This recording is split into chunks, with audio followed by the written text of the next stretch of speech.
जय हिंद दोस्तों, जैसा कि मैंने पिछले क्लास में बताया था कि विंड की एक प्रॉपर्टीज होती है, क्या चीज़ की, वो हमेशा हाई एयर प्रेशर एरिया से लो एयर प्रेशर एरिया में ये हमारा इसका प्रवाह होता है ना, यानी कि इधर से इधर ये हमारा चलता है। अब ध्यान से देखिएगा, ये हमारा कोल्ड एयर है इस एरिया में और दूसरे रीजन में हमारा वार्म एयर है, और जैसे ही एयर वार्म होता है तो वो गर्म होकर के ऊपर उठने लगता है, एक्सपेंड होकर के। अब यहाँ पर तो जगह हमारा खाली हो गया है ना, तो ये कोल्ड एयर क्या करता है, इसको भरने के लिए जल्दी से ये हमारा दौड़ लगाता है, और इसी दौरान यहाँ पर एक करंट जनरेट होता है जिसे हम विंड करंट या फिर एयर करंट बोलते हैं। और यही विंड करंट वो चीज है जिसके कारण ये सारा आपका आपस का जड़ स्टॉर्म आता है ना, यानी कि तूफान आता है। अब ये स्टॉर्म हमारा कहीं पर भी आ सकता है, वो स्थल का भाग हो सकता है या फिर जल के ऊपर पैदा हो सकता है। तो इस आधार पर हमने इस स्टॉर्म को 3 भागों में बांट दिया है। एक को थंडर स्टॉर्म बोलते हैं, दूसरा टॉर्नाडोज और तीसरा साइक्लोन। ये दोनों हमारा स्थल के भाग पर जनरेट होता है और साइक्लोन हमारा समुद्री भाग यानी कि ये महासागर जल के ऊपर ये हमारा जनरेट होता है। अब देखते हैं यहाँ पर थंडर स्टॉर्म को डिस्कस करते हैं। तो थंडर स्टॉर्म सबसे पहली बात आती कहाँ पर है, तो थंडर स्टॉर्म ऐसे रीजन में आती है जो कि हॉट हो, ह्यूमिड हो, ट्रॉपिकल रीजन हो, है ना। तो ऐसा रीजन कहाँ, हमारे इंडिया में पाया जाता है, ऐसे देश में। तो यहाँ पर जो ये भाई साहब है, हमारा एयर क्या होता है,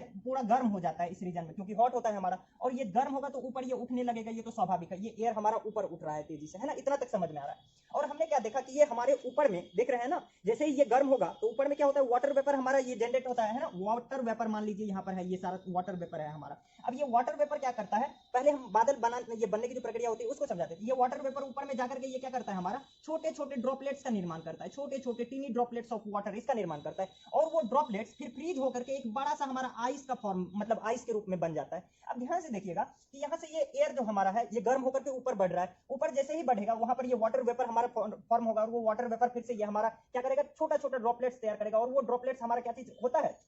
तो ये आइस के फॉर्म में हमारा यहाँ पर आ जाता है। अब ये जैसे ही ये जो प्रक्रिया चल रही होती है कि वाटर वेपर हमारा टेनी ड्रॉपलेट्स बनाएगा, या फिर ड्रॉपलेट्स जो है वो हमारा ये यहाँ पर फ्रीज होकर के आइस का टुकड़ा बनाएगा, तो इसी दौरान क्या होता है कि एक बहुत ही ज्यादा हीट हमारा ये मतलब रिलीज होता है यहाँ पर। और जैसे ही हीट रिलीज होता है, ये जितना स्पीड से बढ़ रहा होता है ना, वो और इसमें स्पीड आ जाती है, हीट जनरेट होगा ज्यादा, तो वहां पर क्या होगा कि और ज्यादा मतलब तेजी से वो हवा एक्सपेंड करके ऊपर उठने लगेगा, और ठंडी हवा जो है सराउंडिंग से वो ज्यादा जल्दी से जल्दी उसमें प्रवेश करेगा, तो और तेजी से ये हमारा ऊपर उठने लगता है। और क्या होता है, जैसे ही ये ऊपर उठ रहा होता है तो ये आपस में ही ये छोटे छोटे ड्रॉपलेट्स जो है वो टकराते हैं, आइस के टुकड़े आपस में टकराते हैं, जिससे क्या होता है कि एक हमारा इलेक्ट्रिक चार्ज यहाँ पर जनरेट होता है। क्या होता है, ये टकराने के कारण ये आइस का जो टुकड़ा है वो टकराता है आपस में, तो ये जो इलेक्ट्रिक चार्ज जनरेट होता है वही चीज हमें बिजली के रूप में दिखाई पड़ता है ना, बिजली के रूप में, जिसे हम क्या बोलते हैं, तो लाइटनिंग बोलते हैं, यानी कि तड़का जिसे नहीं बोलते हैं, लाइटनिंग, बिजली के रूप में ये चीज हमें दिखाई पड़ती है। अब ये भाई साहब जैसे ही बिजली जनरेट हुआ तो इतना ज्यादा इलेक्ट्रिक चार्ज हमारा वहां पर जनरेट हो रहा है, तो आसपास का जो एरिया है ना उसमें क्या होता है, ये पूरा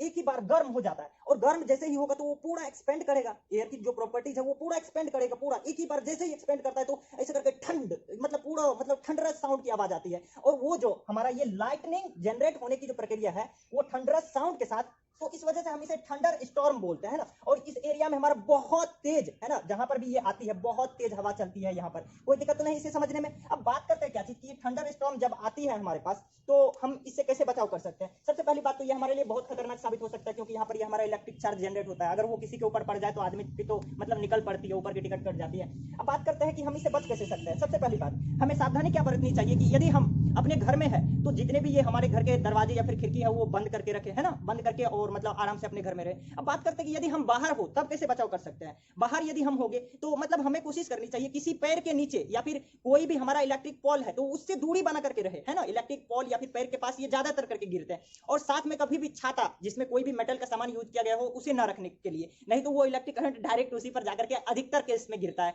ये तो हो गई बात। अब बात कर रहे हैं यदि बाहर में आप स्नान कर रहे हैं कहीं पर किसी वाटर पूल में, तो तुरंत वहां से आपको निकल जाना चाहिए और किसी घर में जाकर के आपको वहां पर आराम से मतलब बैठना चाहिए, नहीं तो आपको बहुत ज्यादा नुकसान झेलने को पड़ सकता है। तो जो बात करते हैं टॉर्नाडोज, तो ये क्या होता है, सबसे पहले समझने की कोशिश करते हैं rising column of hot air का मतलब क्या होता है और horizontal current of cold air का मतलब क्या होता है। तो हमारा जैसे एयर गर्म होता है तो वो ऊपर उठता है, हमारा ऊपर उठता है तो एक स्तंभ के रूप में ऊपर उठता है, जिसे हम क्या बोलते हैं, rising column of hot air. और नॉर्मल जो एयर हमारे पास होता है ना, वो कैसे होता है, ये हमारा हॉरिजॉन्टली होता है ना, हॉरिजॉन्टली होता है, और इसे हम क्या बोलते हैं, horizontal current of cold air. हमारे आसपास में तो कोल्ड एयर रहता है। अब ये होता क्या है, जब ये rising column of hot air और जब इससे ये horizontal current of cold air से हमारा मिलता है कुछ इस तरीके से तो ये वाला भाई साहब तो हवा हमारा एयर ऊपर उठ रहा है ना, एयर ऊपर उठ रहा है यहाँ पर। ये होता क्या है तब, जैसे यहाँ पर ये एयर ऊपर उठ रहा है तो यहाँ का जो रीजन होता है ना वो हमारा लो एयर प्रेशर वाला हो जाता है ना, और इधर जो हमारा रीजन है ये कैसा है, हाई एयर प्रेशर वाला रीजन है। तो आपको तो पता है कि एयर का नेचर होता है हाई एयर प्रेशर से ये लो एयर प्रेशर रीजन की ओर बढ़ना, तो इधर वाला एयर इसको भरने के लिए जल्दी से दौड़ लगाता है, इधर से जल्दी से जाता है, और जैसे ही ये यहाँ पर जाता है जाते जाते ये और अधिक गर्म हो जाता है, और ये भी भाई साहब अपना उसी के स्पीड में बढ़ने लगता है। तो इससे क्या होता है कि बहुत स्पीड में यहाँ पर हवाएं चलने लगती है, ये वाला चीज इसे सेंटर बोलते हैं ना,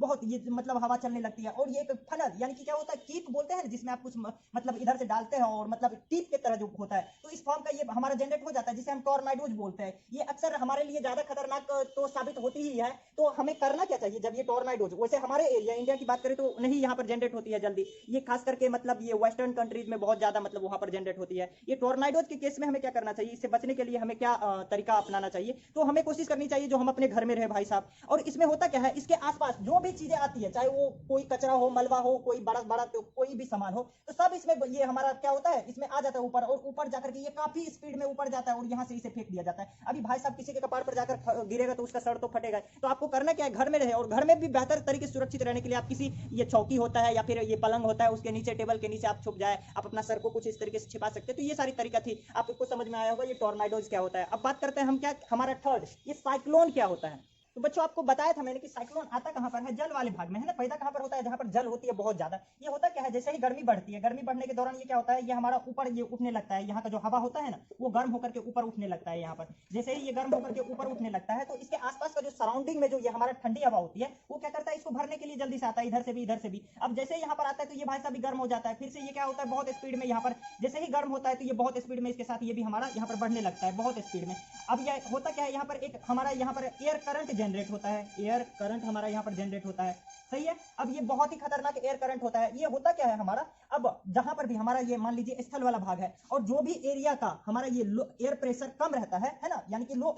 एयर प्रेशर वाले एरिया में पृथ्वी के रोटेशन मूवमेंट के कारण है ना, पृथ्वी जो रोटेट करता है उसके कारण ये हमारा खींचा चला आता है इस एरिया में। तो जनरेट तो हमारा यहाँ पर हुआ और ये खींचा चला हुआ आता है यहाँ पर, और जिस मतलब जगह पर ये आता है ना वहां पर तबाही मचा करके चला जाता है, ठीक ना। सबसे पहली बात, ये जहां पर आया ये भाई साहब, तो मान लीजिए इस एरिया में ये हमारा आया, ये पूरा इस तरीके से यहाँ की हवा कैसे चल रही होती है, पूरा सॉर्ड लिंक टाइप से घिरने की तरफ बहुत स्पीड में ये हमारा चल रहा होता है। तो ये भाई साहब हमारे यहाँ पर आता है बिल्कुल, और इसको क्या बोलते हैं हम, आई, जिस रीजन में ये आता है ना वो हमारा क्या कहलाता है, आई ऑफ द साइक्लोन। और इसका रेडियस कितना हो सकता है, ये हमारा इसकी डायमीटर की बात की जाए तो ये लगभग हमारा 10 से मतलब 150 किलोमीटर तक के ये दायरे में ये हमारा हो सकता है। और इसके आसपास की जो बात की जाए ना, इसके आसपास की बात की जाए तो बहुत ही ज्यादा क्लाउडी रीजन होता है, इधर इधर भी क्लाउड छाया हुआ, इधर भी बादल छाया हुआ, लेकिन ये जहां पर ये साइक्लोन आता है उसके ऊपर में ये कोई क्लाउड नहीं होता है यहाँ पर। यहाँ तक तो समझ में आ रहा है बातें। अब बात करते हैं क्या चीज की, ये हमारा क्लाउडी रीजन है, इधर भी ये हमारा क्लाउडी रीजन है, और यहाँ पर ये हमारा क्लाउडी रीजन नहीं होता है। और इस एरिया में जिधर क्लाउडी रीजन होता है यहाँ पर लगभग 150 से 250 किलोमीटर प्रति घंटा की रफ्तार से ये हमारा एयर मतलब चल सकता है, मूव कर सकता है, बहुत स्पीड में चलता है, जो बहुत ज्यादा क्षति पहुंचा करके जाती है। जिस एरिया में भी ये भाई साहब साइक्लोन आता है ना पूरा तहलका तबाही मचा करके चला जाता है। जैसे कि अभी आपको पता है कि साइक्लोन टॉकते ये आया हुआ है हमारा कुछ दिन पहले, लगभग ये 25 मई को ही आया हुआ था। कहां पर, तो पश्चिम बंगाल में, पिछले साल की बात कर रहा हूं 2020 में। बात करते हैं ये साइक्लोन हमारे लिए इतना खतरनाक तो होता है, ये मतलब हमारे लिए सिर्फ समस्या नहीं, ये वर्ल्ड वाइड है ना, हर कंट्री में ये लगभग जो भी है ना तो वहां पर ये पहुंच जाता है ये भाई साहब। तो इससे बचने के लिए तो मतलब कुछ ना कुछ किया जाना चाहिए। तो गवर्नमेंट अपने हिसाब से जो है मतलब पूरा जो भी टीमें होती है उसकी पूरी कोशिश करती है कि ये प्राकृतिक आपदा है, इससे बचा तो नहीं जा सकता लेकिन क्षति को कम करने की कोशिश की जाती है ना। ये भाई साहब साइक्लोन हमारा एक जगह तो आता नहीं, पूरे वर्ल्ड में हर एक जगह आता है, तो जगह के अनुसार उसे अलग अलग नामों से जाना जाता है। मोस्टली तो इसे साइक्लोन ही बोला जाता है। वही यदि अटलांटिक रीजन में आ जाता है या फिर पूर्वी प्रशांत महासागर में तो वहां पर इसे हुरिकेन के नाम से जाना जाता है ना। और जैसे ही पश्चिमी ये हमारा प्रशांत महासागर में उठता है तो उसे हम टाइफून के नाम से जानते हैं। तो अलग अलग रीजन में इसे अलग अलग नाम से जाना जाता है। दोस्तों आपने सुना होगा ये IMD वाले है ना, ये क्या होता है, हमारा इंडियन मेट्रोलॉजिकल डिपार्टमेंट है ना, जो कि मौसम का पूर्वानुमान लगाते हैं। वो किस आधार पर लगाते हैं, तो ढेर सारे हमारे सैटेलाइट को फिट किया हुआ रहता है जिसे हम इनसेट भी बोलते हैं। उन सैटेलाइट में से एक हमारा इनसेट भी है जिसके आधार ये पता लगा लिया जाता है कि किस एरिया में और कितने स्पीड से ये हमारा कोई स्टॉर्म आने वाला है। और स्टॉर्म आने से 48 घंटा पहले ही वो मतलब टीवी के द्वारा या फिर किसी भी तरीके से आपको सूचित कर दिया जाता है। तो हमें कभी भी इग्नोर नहीं करनी चाहिए स्टॉर्म की जो न्यूज होती है। उसके बाद बात करते हैं कि ये एनीमोमीटर क्या होता है। तो एनीमोमीटर एक टूल है ना, एक इक्विपमेंट है जिससे हम क्या करते हैं कि एयर जो ये हमारा विंड जो चल रहा होता है उस साइक्लोन में उसकी स्पीड का पता लगाते हैं और ये विंड किस डायरेक्शन में हमारा जाएगा उस डायरेक्शन का पता लगाने के लिए हम लोग विंड वेन का यूज करते हैं जिसे हम वेदर वेन के नाम से भी जानते हैं। बच्चों उम्मीद करता हूं यहां तक जो भी जानकारी मेरे द्वारा दी गई है उससे आप जरा सा भी संतुष्ट होंगे। अगर आप मेरे द्वारा दी गई वीडियो को पसंद करते हैं तो चैनल को जरूर सब्सक्राइब कर लें।